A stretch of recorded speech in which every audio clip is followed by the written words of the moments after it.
पश्चिम महाराष्ट्रात कोणकोणत्या मतदारसंघात नेते मंडळी नाराज आहेत आणि कोण आहेत ते नाराज नेते तेच पाहण्यासाठी पुन्हा एकदा जाऊया आपल्या मीडिया सेंटरला। मुरलीधर मोहोळ यांना उमेदवारी पुण्याची मिळताच संजय काकडे भाजपचे आणि सुनील देवधर भाजपचे हे नाराज असल्याची चर्चा आहे। तर सुनेत्रा पवार या संभाव्य उमेदवार म्हणून यांचं नाव समोर आल्याबरोबर बारामती मतदारसंघात आपण विजय शिवतारे शिवसेनेचे, हर्षवर्धन पाटील भाजपचे या सगळ्यांना नाराज झालेलं पाहिलं। मध्यस्थीनंतर त्यांनी प्रचाराला सुरुवात केली। रणजितसिंह निंबाळकर भाजपचे, मतदारसंघ माढा समस्त मोहिते पाटील परिवार नाराज झाला। रामराजे निंबाळकर यांच्याही नाराजीची चर्चा सुरू आहे। तर शिरूर मतदारसंघात शिवाजीराव आढळराव राष्ट्रवादीचे उमेदवार आणि दिलीप मोहिते हे राष्ट्रवादीकडून नाराज। श्रीरंग बारणे संभाव्य उमेदवार होते शिवसेनेचे, आता नाव त्यांचं घोषित झालेलं आहे अगदी थोड्या वेळाआधी। मावळचे सुनील शेळके हे नाराज आणि मध्यस्थीनंतर प्रचाराला लागले। चंद्रहार पाटील शिवसेना, उद्धव बाळासाहेब ठाकरे हे सांगलीचे उमेदवार घोषित झाले शिवसेनेकडून। तर विशाल पाटील काँग्रेसचे इच्छुक उमेदवार नाराज झाले।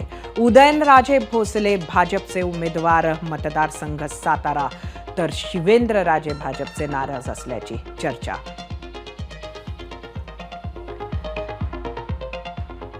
पश्चिम महाराष्ट्रातील नाराजी नाट्य आणि त्याची कारणं आपण पाहिली। आता त्याचं सखोल विश्लेषण करण्यासाठी परत एकदा जाऊया आपल्या गेस्ट सेंटरला। इथे आपल्या सोबत आहेत दौंड विधानसभेचे भाजपचे आमदार राहुल कुल। राहुलजी, आपलं स्वागत आहे एबीपी माझाच्या झिरो आवर मध्ये। एकंदरीत पश्चिम महाराष्ट्रात सुनेत्रा पवार यांच्या उमेदवारी बरोबर नाराजी सुरू झाली, म्हणजे संभाव्य उमेदवारी त्यांची होती आणि सर्वात आधी नाराजीचा सूर हा पश्चिम महाराष्ट्रातनं आला। अजूनही नाराजी कायम आहे का, असंच वातावरण आहे का?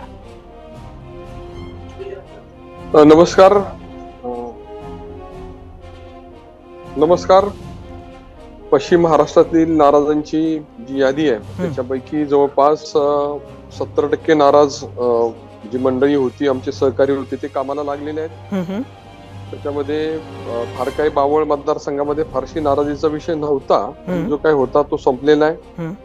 बारामतीमध्ये जे काही नाराज मंडळींनी जी काही नाराजी व्यक्त केली होती त्याचाही बहुतांशी मंडळी त्यांचा मूड बदलून आता महायुती बरोबर कामाला लागल्याचे चित्र आहे।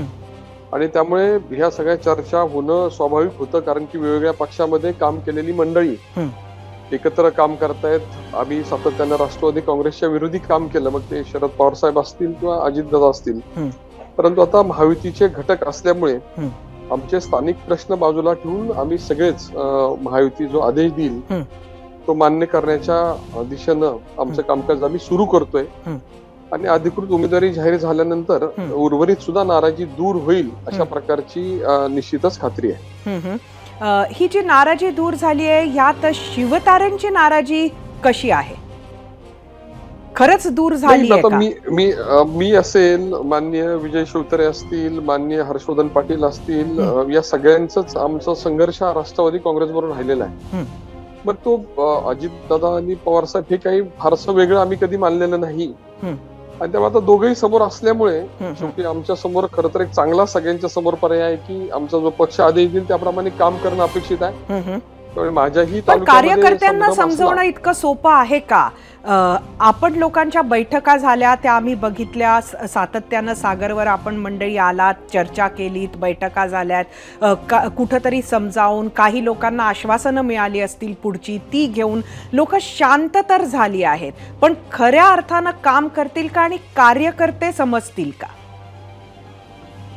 मुळात ह्या निवडणुकीचा गाभा हा माननीय मोदी साहेबांचं नेतृत्व, त्यांची पुन्हा एकदा तिसऱ्यांदा पंतप्रधानपदी निवड होण्यासाठी आपल्या भागातील लोकप्रतिनिधी निवडून देणं हा विषय आहे। स्थानिक जिल्हा परिषद पासून विधानसभेपर्यंत आमचा संघर्ष, त्याचं प्रतिबिंब उमटणं साहजिक आहे। परंतु निवडणुकीची व्यापकता पाहता आता आम्हाला सगळ्यांना आमची मतं बाजूला ठेवून पक्ष जो आदेश देईल त्याप्रमाणे काम करावं लागेल आणि त्याप्रमाणे आमचे सगळे सहकारी सुद्धा त्याच्यामध्ये सहभागी होतील अशा दृष्टीने आम्ही प्रयत्न करू। कालावधी खूप मोठा आहे, जवळपास 1.25 महिन्याचा कालावधी असल्यामुळे आम्हाला पुरेसा कालावधी, जरी काही लोक नाराज असतील तरी त्यांची समजूत काढण्यासाठी मिळेल आणि ती नाराजी आम्ही दूर करू शकू. मोहिते पाटील परिवाराची समजूत काढल्या जाणार आहे का, की अजूनही ते नाराज आहे? नाही, त्यांची नाराजी मी नेहमी काही वर्तमानपत्रातून, काही टीव्ही चॅनल मधून पाहिली, परंतु मला खात्री आहे की माननीय उपमुख्यमंत्री देवेंद्रजी फडणवीस साहेब यांच्यावर चर्चा केल्यानंतर मोहिते पाटील साहेब जे काही कुटुंबाची नाराजी ती सुद्धा दूर होईल. ती चर्चा कधी आहे? नाही, त्याची मला आता माहिती नाही आहे, परंतु त्या दिशेनं माढा मतदारसंघातील जे काही नाराज मंडळींच्या चर्चा चालू आहेत, नाराज मंडळींशी समन्वय साधून निश्चितपणे याच्यातून मार्ग निघेल आणि जी नाराजी आहे ती दूर होईल. मी परत एकदा सांगतो की आमच्याही संघटनेमध्ये काही प्रश्न आहेत, परंतु निवडणूक ही केंद्राची आहे, माननीय मोदी साहेबांची आहे. ज्या पद्धतीनं देशात आणि राज्यात भारतीय जनता पार्टीचं काम चाललेलं आहे, त्यामुळे मधल्या युत्या झाल्या त्या सुद्धा सगळ्यांना समाधान देणाऱ्या होत्या असं नाही. अगदी राष्ट्रवादी काँग्रेस आणि शिवसेनेची सुद्धा अनैसर्गिक युती होती आणि त्यानंतर जो सिलसिला सुरू झाला त्यावेळी कोणत्या पक्षाबरोबर कोणता पक्ष जाईल याचं फारसं समीकरण मागच्या 5 वर्षात राहिलेलं नाही. तरी सुद्धा स्थानिक स्वरूपामध्ये आम्ही जुळून घेतोय. नक्कीच. धन्यवाद राहुलजी, आपण आलात 0 आवर मध्ये आणि आमच्या प्रश्नांची उत्तरं दिलीत. एबीपी माझा, उघडा डोळे बघा नीट.